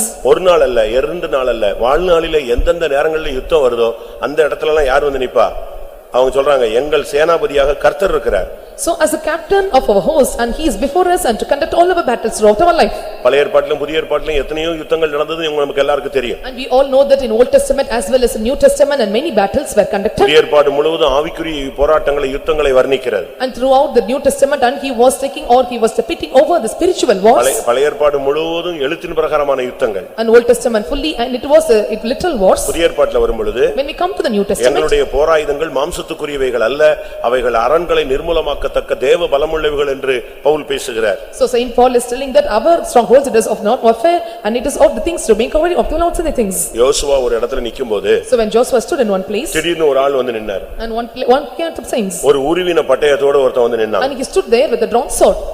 யோசுவாவுக்கு ஒண்ணும் புரியல. And Joshua could not contain anything. இவனை எங்கே நம்ம பார்த்தது இல்லையே. So we have never seen him any place. டிஃபரண்டான Dress. And so comes in different garments. டிஃபரண்டான ஒரு போஸ்ல இருக்கான். And he is having the different pose. எப்படி இவ யாரு? And who is this person? கையில ஒரு பெரிய பட்டயத்தோட நிக்கறானே. And he was standing with a great drawn sword in his hands. நம்மால எதிரியாளா? So it is our people or an opposite. இப்படி ஒரு doubt அவனுக்கு வந்துருச்சு. So he got into such a doubt. நேரா போனா. And he went straightly. நீங்கள் எங்களை சேர்ந்தவரோ இல்லாவிட்டால் சத்துருக்களை சேர்ந்தவரோன்னு கேட்டான். And he asked him, do you belong to us or do you belong to the enemies? யோசுவா 5ஆம் அதிகாரம் 14ஆம் வசனம். 5:14 of Joshua. அதற்கு அவர், அல்ல, நான் கர்த்தருடைய சேனையின் அதிபதியாய் இப்பொழுது வந்தேன் என்றார். அதுக்கு முந்தின வசனம். பின்னும் யோசுவா எரிகோவின் வெளியிலிருந்து தன் கண்களை ஏறெடுத்து பார்க்கும்போது, இதோ ஒருவர் அவனுக்கு எதிரே நின்றார். உருவின பட்டயம் அவர் கையில் இருந்தது. யோசுவா அவரிடத்தில் போய், நீர் எங்களை சேர்ந்தவரோ எங்கள் சத்துருக்களை சேர்ந்தவரோ என்று கேட்டான். அதற்கு அவர், அல்ல, நான் கர்த்தருடைய சேனையின் அதிபதியாய் இப்பொழுது நான் எப்படி வந்திருக்கிறேன்? நான் இப்ப யாரா வந்திருக்கிறேன்? உன்னை சேர்ந்தவனும் அல்ல, நான் யாரு சேர்ந்தவனும் அல்ல, நான் சத்ருவை சேர்ந்தவன் இல்ல, மேல இருந்து இறங்கி வந்திருக்கிறாங்க. கர்த்தருடைய சேனையின் அதிபதியாய் வந்து நிற்கிறேன் அப்படினா. And he says that I belong not to you and to the adversaries, and I came down from heaven as the captain of the host. போய் செருப்பு கழத்து. So you have to remove your clothes. நிக்கிற இடம் எப்படிப்பட்டது? பரிசுத்த பூமி. செருப்பு கழத்துன்னு சொல்ற. And lose thy foot from your sin, and this is a place where you are standing in sanctuary. And you have to lose thy shoe. அப்பதான் மூங்கப்புற பொத்துன்னு விழுந்துட்டான். So only then he fell down from heaven. கர்த்தர் நம்முடைய சேனையின் அதிபதி. Our God is a captain of hosts. உங்களுடைய வாழ்க்கையில யுத்தங்களை கண்டு நீங்க பயப்படாதீங்க. So you should not fear about the battlefield in your life. யுத்தம் உங்களுடையதல்ல, யுத்தம் தேவனுடையது. ஜெயம் மட்டும்தான் யாருடையது? நம்முடையது. And the battle belongs to God, only victory belongs to us. பாருங்க, தெய்வம் என்னெல்லாம் டெக்னிக்கலா பண்றாரு தெரியுமா? And see how the Lord moves technically. நேத்து ஒரு பிள்ளை சொன்னா, yesterday a girl said to me, ஒரு இடத்துல டிராவல் பண்ணிட்டு இருந்தா. And he was making some, going under some problems. அந்த பஸ்ல ஏறும்போது When she was boarding in the bus, எப்பவுமே கேர்ள்ஸ் ஒரு குறிக்கப்பட்ட இடத்துல உட்கார வைப்பாங்க. so they will make the girls to sit in particular place. But அதுக்கு முன்னால எல்லாரும் ஏறிட்டாங்க. And before that all were boarded in the bus. இவளை கொண்டு போய் எங்க உட்கார வச்சான்? கடைசி சீட்ல ஒரு ஓரத்துல ஒரு சீட் இருக்கு. வேணா வான்னு சொல்லி ஏத்தி விட்டான். And they made her to sit near the door gate and at the back seat. திடீர்னு பார்த்தா அந்த வண்டி ஆக்சிடென்ட் ஆயிடுச்சு. And suddenly when you see and the bus caught in an accident. இந்த பிள்ளை உட்கார வேண்டிய இடத்துல உட்கார்ந்திருந்த பையன் அடிச்சு முகம் எல்லாம் கிழிஞ்சு போயிடுச்சு. And the place where the girls had to sit and its boy was sitting there and he was completely torn and wounded heavily. அப்ப நான் அந்த பிள்ளைகிட்ட நேத்து பேசினேன். So I spoke to the girl yesterday. அப்ப அவனுக்கு எப்படி அப்ப அவ சொன்னா ஆண்டவர் ரொம்ப செல்ஃபிஷ் பாஸ்டர் அப்படினா. And he said to me, and God is so selfish. புரியுதா உங்களுக்கு? Can you understand? ஆண்டவர் ரொம்ப செல்ஃபிஷா இருக்கிறாரு. கரெக்ட்டா என்னைய காப்பாத்துறதுக்குன்னு எவனைய கொண்டு வந்து அந்த சீட்ல உட்கார வச்சு என்னைய கொண்டு எங்க விட்டாரு? கடைசில உட்கார வச்சு அவனை அடிச்சு நொறுக்கிட்டு கரெக்ட்டா என்னைய மட்டும் பாதுகாத்துட்டாரு. ஆண்டவர் பாருங்க தாம் பிள்ளைனா என்ன செய்றாரு? ரொம்ப செல்ஃபிஷா இருக்கிறாரு. And God is very selfish to their own child and he made him to sit in the back seat and one was sit in the board and he was heavily wounded. அதுபோல Likewise சர்ப்பத்தை தலைய நசுக்கிட்டு தான் ஓண்ட கொண்டு வந்து விடுறாரு. யார? சிலுவையில அவனுடைய தலையை நசுக்கிட்டு யாரை கொண்டு வந்து விடுறாரு? பாம்பை கொண்டு வந்து ஓண்ட விடுறாரு. நீ வாளை பார்த்தாலே நிக்க மாட்டேங்கிறியா? பல்லியை பார்த்தாலே நிக்க மாட்டான். trampling over the head of the Satan on the cross and he made him to give or deliver in your hands and some they looking even into the lizards and they fear of. அப்படிதானே? நீங்க முதலாவது தெய்வம் அந்த சர்ப்பத்தின் தலையை நசுக்கி இருக்கிறாரு. வாளைத்தான் வாட்டிட்டு இருப்பான். நீ வாளை அடிச்சு கொளுத்த வேண்டியது உன்னுடைய வேலை. And firstly the Lord have bruised the head of the serpent and now it is your duty to crush over the tail of the serpent. இன்னும் கொஞ்சம் நீ தைரியமா இருந்தீனா, if you are so bold, சமாதானத்தின் தேவன் சாத்தானை மறுபடியும் உங்கள் கால்களின் கீழ கூட அதை நசுக்கி காட்டுவார். And the God of peace and come and trample over the Satan under your foot. இந்த பூனை என்ன பண்ணும்? And now what the cat is? உயிரோடு எலியை பிடிச்சு கொண்டு வந்து கொடுக்காது. ஒரு கடி கடிச்சு அந்த எலியை பாதி உயிரை எடுத்துரும்.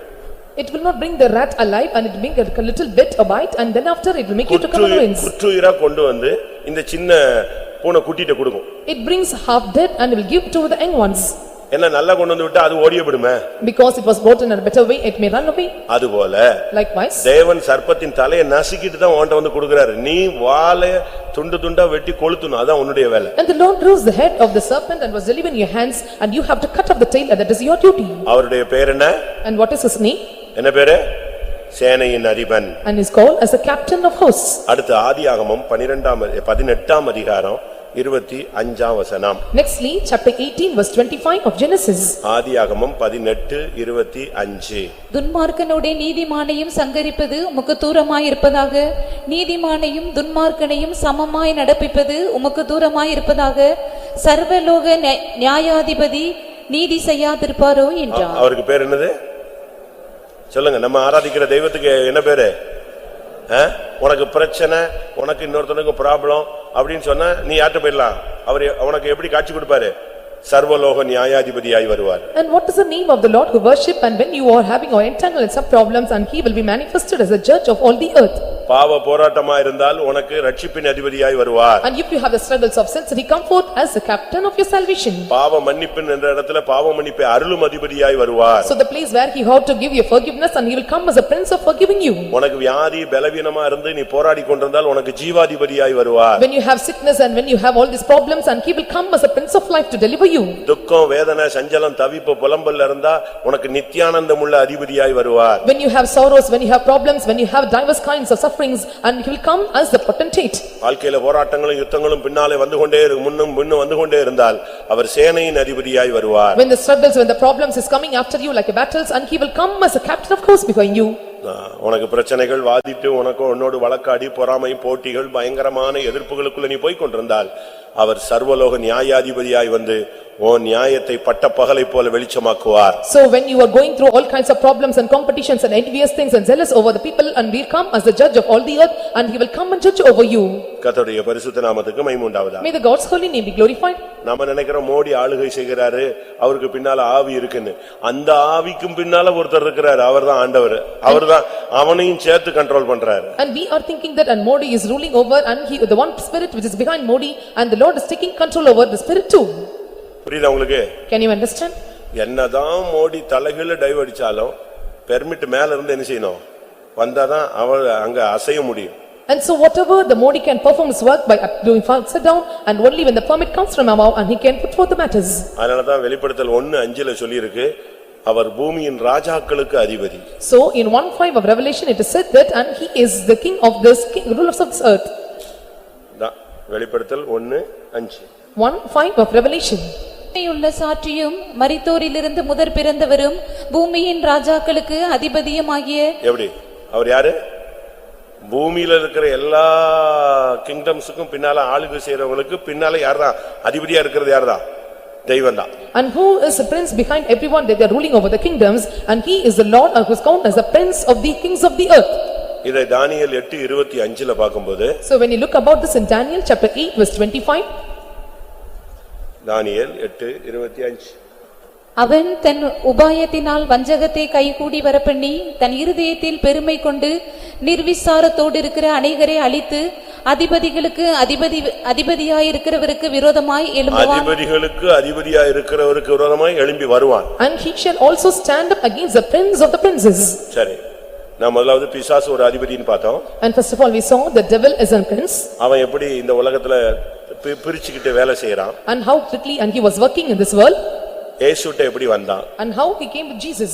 இதெல்லாம் முதல்ல பார்த்தோம். so these are the things we have seen first. இரண்டாவது தேவன் எப்படிப்பட்ட அதிபதி அப்படிங்கறத ஓரளவு பார்த்தோம். and secondly a little bit we have seen and how far and God is our captain. மூன்றாவது நாம் அவர் அதிபதி, அவர் அதிபதிகளுக்கு அதிபதி, நாம அவருக்கு கீழ இருந்து என்ன செய்யணும்? ஏதோ ஒரு ராஜா நீதியாய் அரசாளுவார், பிரபுக்கள் கீழ இருந்து துரைத்தனம் பண்ணுவார்கள். and thirdly we have seen about the prince of the princes, and the princes will be above them and he will take rule over all the things. Our Rajathi Raja. he is the king of kings. நாம் அவருடைய இரத்தத்தினால் கழுவப்பட்டவர்கள் எல்லாம் யாரு?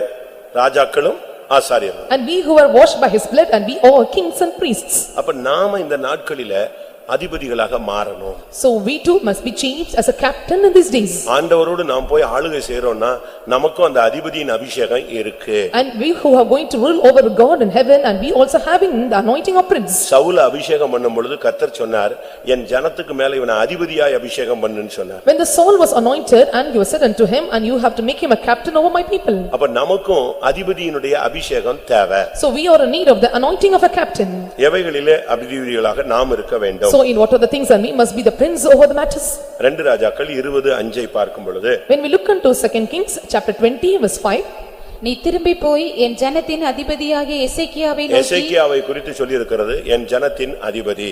it is said about King Hezekiah and he was the prince of my people. தாவீதை குறித்து சொல்லி இருக்கிறது அவன் என் ஜனத்தின் அதிபதி. so it is said about David and he is the captain of my people. சவுலை பற்றி சொல்லி இருக்கிறது என் ஜனத்தின் அதிபதி. it is said about Saul and he is the captain of my people. அப்போ நாம் இந்த நாட்களில ஜனத்துக்காக அதிபதிகளாக நின்று நாம் செயல்பட வேண்டும். and we too must stand for the people and we must act as a captain for our people.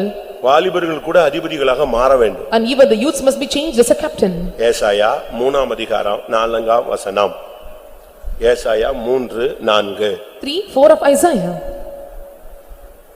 வாலிபரே அவர்களுக்கு அதிபதிகளாக தருவேன் என்கிறார்.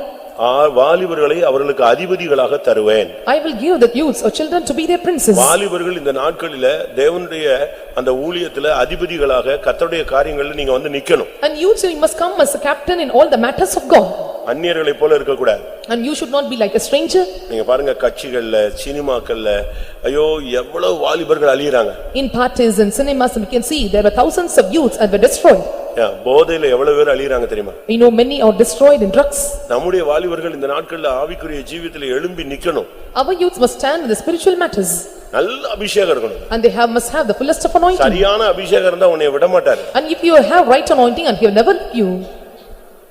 சரியான அபிஷேகம் இருந்துச்சுன்னா அது சாகர வரைக்கும் உன்னை விடாது. when you have right anointing until your death, and the anointing will never depart you. நீங்க கொஞ்ச நேரம் அபிஷேகத்துல நிரம்பிட்டு அதுபற அப்படியே போயிட்டு அப்படியே ஜாலியா அப்படியே பாதி அப்படியே மாறி மாறி போறதனால தான் உங்களுக்கு அது ஸ்டாண்ட் பண்ண முடியல. and just filling an anointing for a while and you are not able to stand because it is going contrary towards you. வாலிபர்களுக்கு நல்ல ஒரு அபிஷேகம் இருந்துச்சுன்னா சாகர வரைக்கும் அந்த அபிஷேகம் அவனை விட்டு வெளியே போகாது. if the youths are having the right anointing until the death, and this anointing will never depart from them. யாத்திராகமம் 18 பார்க்கும் பொழுது, when we look into Exodus chapter 18 21 திறமை உள்ளவர்களை அதிபதியாக மாற்றினார். and verse 21, and you have to make all the talented as the captains. என்ன திறமை? what talents? எவ்வளவு பேருக்கு அதிபதி? so for whom that 1000 பேருக்கு அதிபதி, 100 பேருக்கு அதிபதி, 500 பேர் இப்படி அதிபதிகளை அந்தந்த திறமைக்கு ஏத்தவரமா பிரிச்சாங்க. And for the captains for the thousands and for the rulers and according to the talents and they were separated. 18 21 18:21 of Exodus. ஜனங்கள் எல்லாருக்குள்ளும் தேவனுக்கு பயந்தவர்களும் உண்மை உள்ளவர்களும் பொருளாசையை வெறுக்கிறவர்களுமான திறமையுள்ள மனிதரை தெரிந்து கொண்டு. எப்படி? ஜனங்களில் உண்மை உள்ளவர்கள், தேவனுக்கு பயந்தவர்கள், பொருளாசையை வெறுக்கிறவர்களை நாம் அதிபதிகளாக வைக்கலாம் சொல்றார். And he said that and we can have the ruler over the people, thus having the men of truth and having not covetousness, and they can be placed as rulers.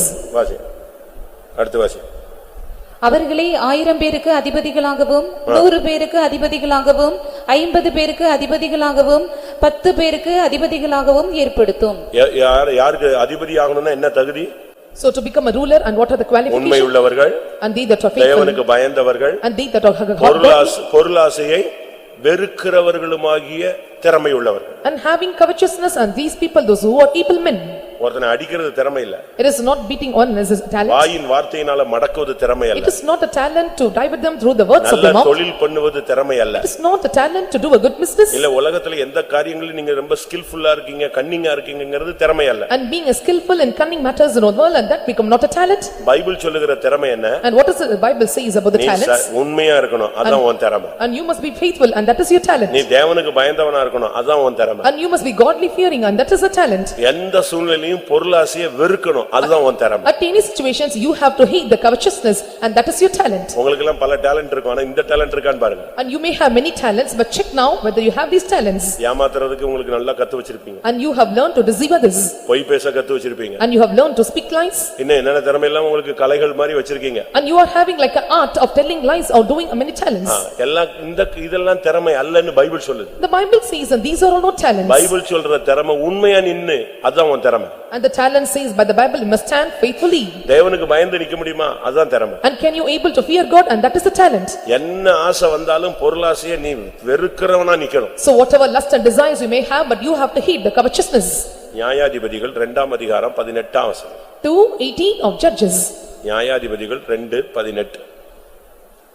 கர்த்தர் அவர்களுக்கு நியாயாதிபதிகளை எழும்ப பண்ணுகிற போது நியாயாதிபதிகளாக நீங்க நிக்கணும். So you have to stand like a judges. உன்னை சபையில கர்த்தர் வச்சிருக்கிறார்னா நீ நியாயத்துக்கு அதிபதியா இருக்கணும். நீ பொய்க்கு சப்போர்ட் பண்ணக்கூடாது, கன்சாடையா விடக்கூடாது, தவறுக்கு நீ கை கொடுக்க கூடாது, பாவத்தை விட்டு வேடிக்கை பார்க்க கூடாது. If the Lord planted you in the church, and you should not give hold or catch hold for the liars, and you should not give or you should not be an eye was to that sin, and you must stand full of things. நியாயாதிபதிகளின் காலம்னு ஒரு காலமே இருக்கு, ஒரு புக்கே இருக்கு. And there is a period of judges, and there is a book also differently given for the judges. நாம் ஒவ்வொருவரும் நியாயாதிபதிகளா இருக்கணும். So we all must be an individual judges. இந்த விஷயத்துல ரொம்ப கவனமா இருக்கணும். And we must take heed in this matter. உள்ளதை உள்ளதென்றும் இல்லதை இல்லதென்றும் சொல்லு. And what is A and A, and what is me and must stay nay. பார்த்தேன்னு சொல்லு. If you say that you are seen, you must say seen. நீ கூட்டவும் வேண்டாம், குறைக்கவும் வேண்டாம். You don't want to add or decrease it. வெளிப்படுத்தல வாசிக்கிறோம், இந்த வசனத்துல கூட்டினாலும் நீ தொலைஞ்ச, குறைஞ்சனாலும் தொலைஞ்ச. And we read in the book of Revelation, and if you add the word in this, and if you are decreasing it, and you may be spoiled. அப்ப நாம எவ்வளவு கவனமா இருக்க வேண்டிய ஒரு time. So these are the time that we have to pay very attention towards it. நாம் அதிபதிகளாய் மாற வேண்டியது. We have to be changed as a ruler in what matters. ஜனத்துக்காய் நீ அதிபதியாய் நிக்க வேண்டும். And you have to stand as a ruler for the sake of the people. வாலிபர்கள் இயேசுவுக்காக ஊழியத்துல அதிபதிகளாக நிற்க வேண்டும். And the youths must stand as the officer or the rulers or the captain in the ministry. திறமையுள்ள ஜனங்களாய் நாம் மாற வேண்டும். And we must be changed as a talented persons. நியாயம் உள்ள அதிபதிகளாக இருக்க வேண்டும். So we must become the rulers of the judges. யோசுவா 10ஆம் அதிகாரம் 24ஆம் வசனம். 10:24 of Joshua. அவர்களை யோசுவாவின் இடத்திற்கு கொண்டு வந்த போது யோசுவா இஸ்ரவேல் மனுஷரை எல்லாம் அழைப்பித்து தன்னோடே கூட வந்த யுத்த மனுஷரின் அதிபதிகளை நோக்கி, நீங்கள் கிட்ட வந்து உங்கள் கால்களை இந்த ராஜாக்களுடைய கழுத்துகளின் மேல் வையுங்கள் என்றான். சத்துருக்களை பிடிச்சு வந்து யோசுவா என்ன பண்ணான் தெரியுமா? வரிசையா படுக்க வச்சான். And taking hold of the enemies, and what he did, and he made them to lay down in rows. யுத்தம் முடிஞ்சிருச்சு. And the battle was over. இப்ப யுத்தம் முடிஞ்சு சத்துருக்களை பிடிச்சாச்சு, கேப்டன்ஸ் எல்லாம் பிடிச்சிட்டாங்க. Now the battle was over. Now they have caught over all the enemies and the captains. சத்துருக்கள்ல இருக்கிற எல்லா கேப்டனையும் வரிசையா பிடிச்சு படுக்க வச்சிட்டான். So they that are from the enemies and all the captains, and they made him to lay down on rows. தன்னுடைய யுத்த அதிபதிகள் எல்லாம் கூப்பிட்டான். And now he called over the captain of his army. எல்லாரும் இவனுங்க கழுத்துல தலைய கால தூக்கி வையின்னு சொன்னான். And he said that and everyone have to keep their feet upon their head. எல்லாரும் போய் அவங்க படுத்திருக்கிற அவ்வளவு சத்துருக்களுடைய கேப்டன் தலையில நின்றான். இந்த கேப்டன்ஸ் எல்லாம் போய் நின்றாங்க. தலைக்கு மேல கழுத்து மேல கால் வச்சு மீச்சான். And all his captain and they laid over or put over the feet upon the necks of those kings and they இப்படியே found the கர்த்தர் உங்கள் enemies. சத்துருக்கள் எல்லாருக்கும் செய்வாராக. So this is how the Lord will do for all your enemies. அது என்ன யுத்த மனிதரின் அதிபதி? And so who is called as the captain of the men of God? ஜெபந்தாங்க நம்முடைய யுத்த களம். Our prayer is a battlefield. சரியா ஜெபத்துல நிக்கணுங்க. And you have to rightly stand in prayers. அதுக்கு ஒரு டைம் நீ ஃபிக்ஸ் பண்ண கூடாது. அதுக்குன்னு ஒரு டைம் ஃபிக்ஸ் பண்ணிட்டு அது போகாம இருக்கவும் கூடாது. And you should not be fix about the time and without refraining time you should not go with prayer times. 10 மணினா நீ 10 மணிக்கு போயிடணும். If it is 10 o'clock sharply at 10 o'clock you must attend the prayer. இல்லனா fix பண்ணாத. And you should not fix on the time again. தான் 3 வேளையும் செய்கிறபடி கரெக்ட்டா எங்க போய்ட்டான் தானியேல் அங்க போய் நின்றுவான் முழங்கால்ல நின்றுவான். And Daniel and he was doing 3 days time continuously and he will go and bend his knees down. நம்மள அப்படியே ஜெபிக்கிறவங்களா இருக்கறோமா? Are we like a prayer warriors? ஜெபிக்கிறோமா? Are we praying? நான் பட்டாபராம்ல அசிஸ்டன்ட்டா இருந்தேன். So when I was assistant at Pattabhiram அப்ப எனக்கு என்ன வயசு 21 வயசு இருக்கும். I was 21 years old. அவ்வளவுதான். அப்போ பட்டாபராம்ல ஒரு convention. And it was convention at Pattabhiram. அப்போ சென்ட்ரல்ல ஜெயில் இருந்துச்சு. And there was central jail there. Central ஸ்டேஷனுக்கு எதிர்த்தாக்குல ஒரு பெரிய ஜெயில் இருந்துச்சு. அது இப்பதான் புழலுக்கு மாறிடுச்சு. And opposite to central railway station and there was a central jail. Now it was shifted to Pulal. அந்த சென்ட்ரல் ஜெயில்ல சூப்பரண்டன்ட் வந்து நம்முடைய விசுவாசி Thomas. Superintendent in the central jail and he was a believer named called Thomas. அவர்தான் மெட்ராஸ் கன்வென்ஷனுக்கு அப்பெல்லாம் காய்கறி வாங்கி கொடுப்பாரு. நாங்கெல்லாம் அவர் பின்னால போவோம். அவரை பார்த்த உடனே எல்லா காய்கறி ஆளுலாம் ஆடி போடுவான். And he used கரெக்டான ரேட் கொடுப்பான். அவர்தான் வருவார். And he used to purchase vegetables for the Chennai convention and we used to go after him because we looking unto him and they will reduce the money. அப்போ ஒரு நாள் அவரு convention Pattapuram convention நெருங்கின உடனே பட்டாபுரம் பாஸ்டருக்கு ஃபோன் பண்றாரு. So when the Pattabhiram convention was fast approaching and he called to pastor. Pastor நான் இப்ப என்னால வர முடியாது. And pastor I cannot come now. But காணிக்கை கொடுக்கணும்னு ஆசைப்படுறேன். But I am willing to give you offering. யாராவது நம்பிக்கையான ஆளை அனுப்புனீங்கன்னா நல்லா இருக்கும். And if you send the trustworthy person it will be better. உடனே அவர் என்னை அனுப்பிட்டார். And immediately sent me. நான் போனேன். I went. அங்க ராஜ மரியாதை கொடுத்தாங்க. So they given the royal honor to me. அந்த மாடிக்கு போனேன். I went to the upstairs. மாடிக்கு போனா பயங்கர கூட்டம் அவருக்கு. அப்பதான் ஆபீஸ் ஸ்டார்ட் ஆயிருக்கு. இவர் வந்திருக்கிறாரு. எல்லா டிபார்ட்மென்ட் அங்க உள்ள இருக்கிற டிபார்ட்மென்ட் அவ்வளவு பேர் வந்து நின்னுட்டு இருக்கான் ஃபைல வச்சு. So when I went up and it was a great crowd and because all were standing with files. நான் போன உடனே எல்லா வெளிய போண்டாரு. அவ்வளவு பேர் பிடிச்சு ஓடி விட்டாங்க. So when I entered inside he said and everyone please get out and everyone gone away from the place. என்னை உட்கார வச்சு நான் அப்ப என்ன 21 வயசு அவருக்கு 55 வயசு இருக்குங்க. I was 21 years old and he was 55 years old. கொஞ்ச நேரம் உட்கார வச்சு எனக்கு காபி எல்லாம் கொடுத்துட்டு பக்கத்துல வாங்கன்னு சொல்லி ஒரு ரூமுக்குள்ள கூட்டி போனாரு. அங்க பார்த்தா அங்கேயே ஒரு பிரேயர் ரூம் வச்சிருக்காரு.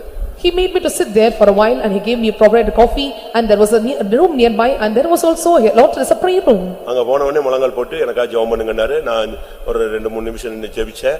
ஜெபிச்ச பிறகு அனுப்பி விட்டார். When I went inside and he asked me to pray for a while and he prayed for 2 or 3 minutes and after we closed our prayer. நீ உனக்கு ஒரு ஜெப ஆவி இருக்கணும். உனக்கு ஒரு ஜெப அறை இருக்கணும். And you must have the spirit of prayer and you should have the prayer chamber. சரியா நிக்க வேண்டிய ஒரு time. And this is the right time to stand நீ in prayer. யுத்த மனுஷனின் அதிபதியாக நீ இருந்தா உன் சத்துருக்கள் எல்லாம் கர்த்தர் உன் பாதத்துக்கு கீழே கொண்டு வருவார். If you are the captain of the men of war, the Lord will bring all your enemies under your feet.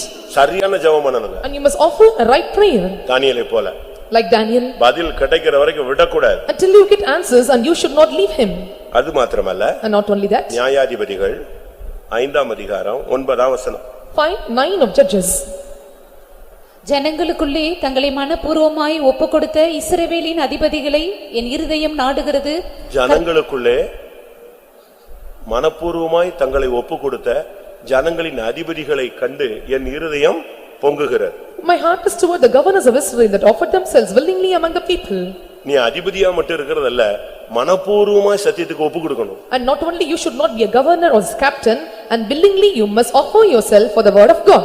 அந்த அதிபதிகள் எல்லாம் மனப்பூர்வமாய் ஒப்பு கொடுக்கிற அதிபதிகள். And those are governors or the officers and were able to submit them willingly. ஜனங்களுக்குள்ளே தங்களை மனப்பூர்வமாய் ஒப்பு கொடுத்த இஸ்ரவேலின் அதிபதிகளை என் இருதயம் நாடுகிறது.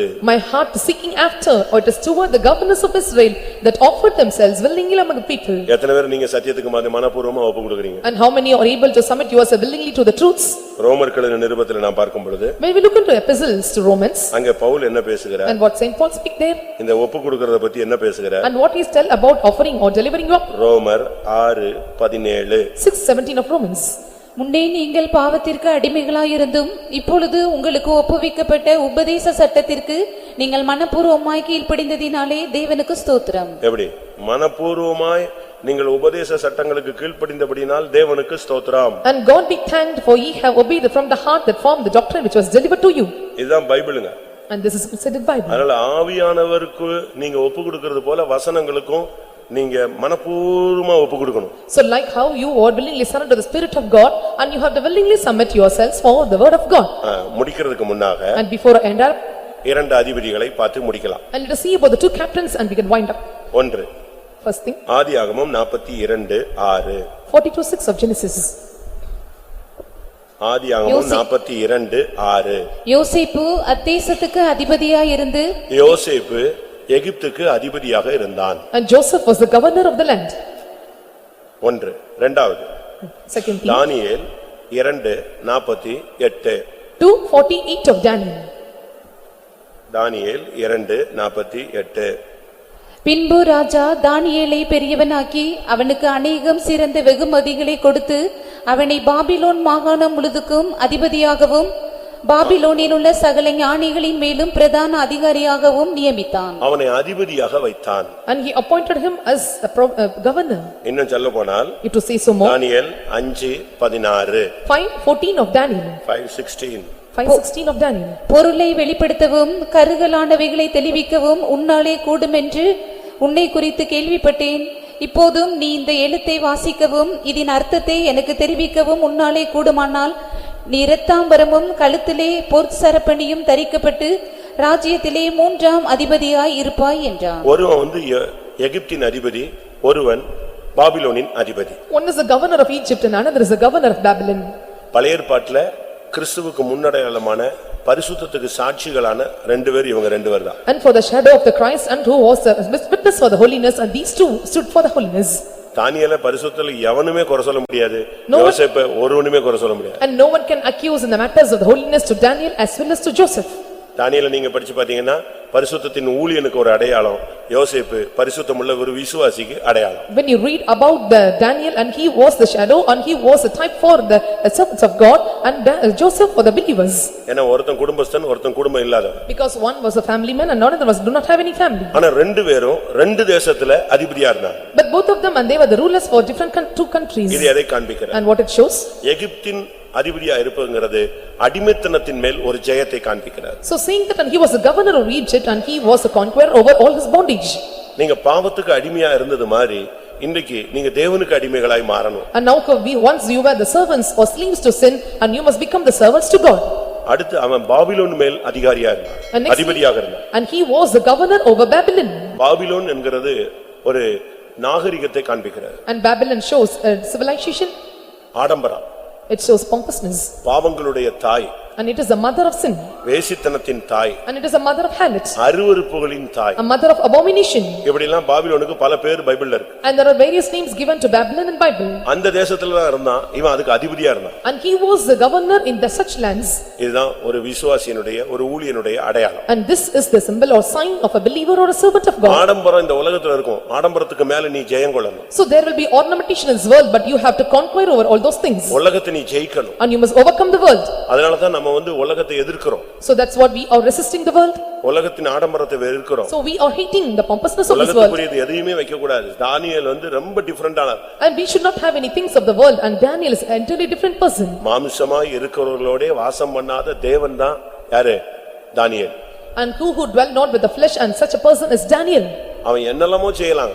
And he was doing many other things. ஆனா மொத்தத்தை வெறுத்துட்டு கர்த்தருக்காக நின்னான். But completely he hated everything and he stood for God. பணத்தை கொடுப்பாங்க. He'll get money. பெந்தேகோஸ்ல ஒரு பாஸ்டர் சொன்னாரு, ஆரம்பத்துல கர்த்தர் கொடுக்காம சோதிச்சாரு, பாதி பேர் ஊழியத்தை விட்டு ஓடியே போயிட்டான். And one pastor said in Pentecost that first the beginning the Lord without giving and tested every people, and so they fled away from the ministry. இப்போ அப்படியே ட்ரிப் ஆயி போச்சு. But now it was stripped like இப்போ கொடுத்துட்டு சோதிக்கிறாரு. இதுல இவன் ஆடம்பரத்துக்குள்ள போகாம நிக்கறானா, இதுல பணத்தை ஆசைப்பட்டு பொருளாசைப்பட்டு பெண்ணாசை மண்ணாசை பொன்னாசைன்னு போயிடுறானா, அப்படி பார்த்தா அதுலயும் ஒரு கூட்டம் போய்கிட்டு தான் இருக்கு. Now the Lord gives and tested us, and now the Lord checking us whether the people they are going after the lust of the flesh, lust of the men, lust of the people, and he gives and tests us whether we are going after it. கர்த்தர் உன்னையும் அப்படி நடத்துவார். கர்த்தர் உன்னை அப்படி நடத்துவார். And the Lord will lead you to like this. தரித்திரத்திலே நடத்துவார். In midst of poverty, ஆடம்பரத்திலே நடத்துவார். in midst of your ornamentation, நீ எதிலுமே விழுந்து போயிடக்கூடாது. and you should not fall away in everything. நல்ல கவனமா இருக்கணும். நீங்க பாபிலோனில் அதிபதியாக நிற்க வேண்டும். And you must take care in this matter, and you must be the prince over Babylon. மூன்றாம் அதிபதியாக வந்து நின்றான். And he came as a third governor in Babylon. அடுத்து யோசேப்பு நீங்க பாத்தீங்கன்னா, And nextly when you look about Joseph, அவனுக்கும் வாய்ப்புகள் கிடைத்தது. and he too got chances, ஆனா ஸ்ட்ராங்கா கர்த்தருக்கு நின்னான். but strongly he stood for God. அவனுக்கு இருந்த அதிகாரத்துக்கு அவன் என்னனாலும் பண்ணிருக்கலாம். And with the authority and power he had, and he could done many things. அவனுக்கு இருந்த அதிகாரத்துக்கு அவன் என்னனாலும் சாதிக்கலாம். And with the talents or powers he had, he would have done many things. அவன் தன்னை காத்துக்கிட்டே இருந்தான். He preserved himself. இது எகிப்தின் அடிமைத்தனத்தை நீ ஜெயிப்பதை காண்பிக்கும். And this shows that you are winning over the bondage of Egypt. ரோமர் 6ஆம் அதிகாரத்துல பார்க்கும் பொழுது, When we look into Romans chapter 6, வேதம் என்ன சொல்லுகிறது? and what the scripture says, 19ஆம் வசனம், verse 19.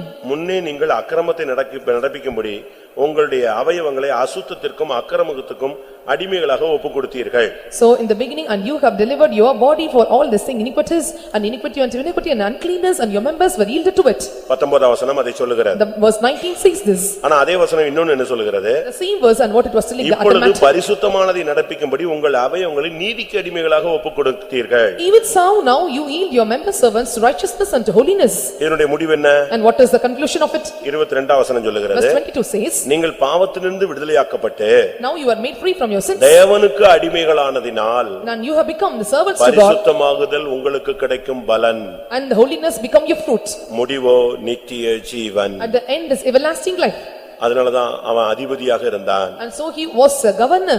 நாம் இப்பொழுது என்ன அதிபதியாக இருக்கிறோம்? So what prince or what captain or governor we are? தமிழ்ல இவைகள் எல்லாம் அதிபதின்னு சொல்லிருக்கு. இங்கிலீஷ்ல ஒவ்வொரு வித்தியாசமான வார்த்தைகள் உபயோகப்படுத்தப்படுது. In Tamil it is called as adibadi, but in English it was differently used, prince, governor and captains. பிசாசு கூட இப்பிரபஞ்சத்தின் அந்தகார லோகாதிபதி என்று அழைக்கப்படுகிறார். Even and devil is also called as a ruler of the darkness of this world. உலகத்தின் அதிபதி என்று அழைக்கப்படுகிறார். So he is called as a prince of this world. அந்தந்த இடங்கள்ல பெர்சியா, கிரேக் என்று அதிபதி என்று அழைக்கப்படுகிறார். In different places, and he was called as a prince of Persia and ஒவ்வொரு prince of கிராமத்திலும் Grecia, கிராமத்தின் அதிபதியாக and அழைக்கப்படுகிறார். in every name, and he was called as a different name of princes. இதெல்லாம் ஜனத்துக்கு வீழ்ச்சியை கொண்டு வரக்கூடிய முயற்சிகள். And these are all the practice, or these all the improvements brings falling to the people. ஆனால் நம்முடைய தேவன், But our God, இல்லாவிட்டால் நம்முடைய இயேசு, or our Jesus, அவர் ரட்சிப்பின் அதிபதியாக வெளிப்படுகிறார். and he is manifested as the captain of our salvation. பாவ மன்னிப்பை அருளும் அதிபதியாக வெளிப்படுகிறார். And he is manifested as the captain of forgiveness of sins. நமக்கு ஜீவாதிபதியாக வெளிப்படுகிறார். And he is manifested as a prince of life. நித்தியானந்தமுள்ள ஏக சக்கராதிபதியாக Or வெளிப்படுகிறார். he is manifested as the only potentate. சேனாதிபதியாக வெளிப்படுகிறார். And he is accepted as the captain of hosts. சர்வலோக நியாயாதிபதியாக தேவன் Or he வெளிப்படுகிறார். is manifested as a judge over all the earth. ஆனால் நாம் என்ன செய்ய வேண்டும்? So what we have to do? நம்முடைய வாலிபர்கள் அதிபதிகளாக இந்த வாலிப வயசிலேயே மாற வேண்டும். Our youth must be changed as a captain in this young age. ஜனத்துக்காக அதிபதிகளாக நாம் மாற வேண்டும். And we must be changed as a captain or judges for the sake of the people. உண்மையுள்ளவர்களாக, தேவனுக்கு பயந்தவர்களாக, பொருளாசையை வெறுக்கிற திறமையுள்ளவர்களாக அதிபதிகளாக நாம் மாற வேண்டும். As a faithful one who fear God and hating the covetousness, and we may be changed as a rulers. நியாயாதிபதிகளாய் நாம் மாற வேண்டும். And we must be changed as a judges.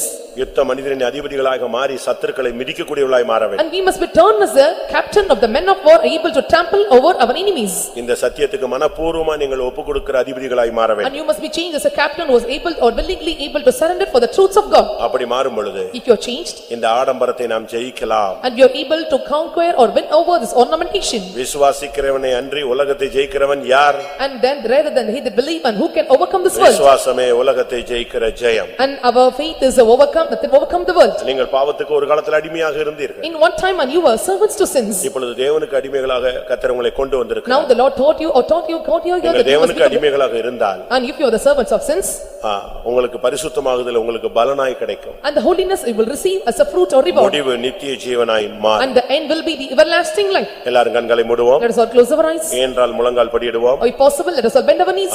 அதிபதியின் அபிஷேகத்தை அன்றைக்கு தாவீது பெற்றுக்கொண்டது போல நாம் இப்பொழுது பெற்றுக்கொள்வோம். On that day, and David received the anointing of the captain, let us all receive the captain anointing.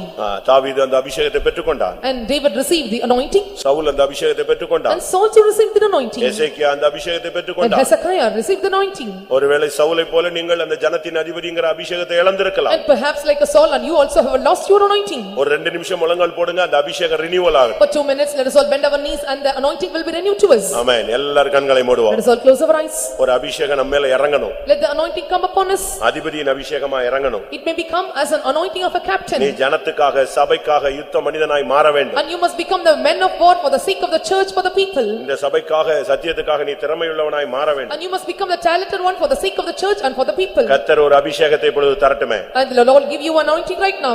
உனக்கு பரிசுத்தாவின் அபிஷேகம் இருக்கலாம். And let you have the anointing of Holy Spirit.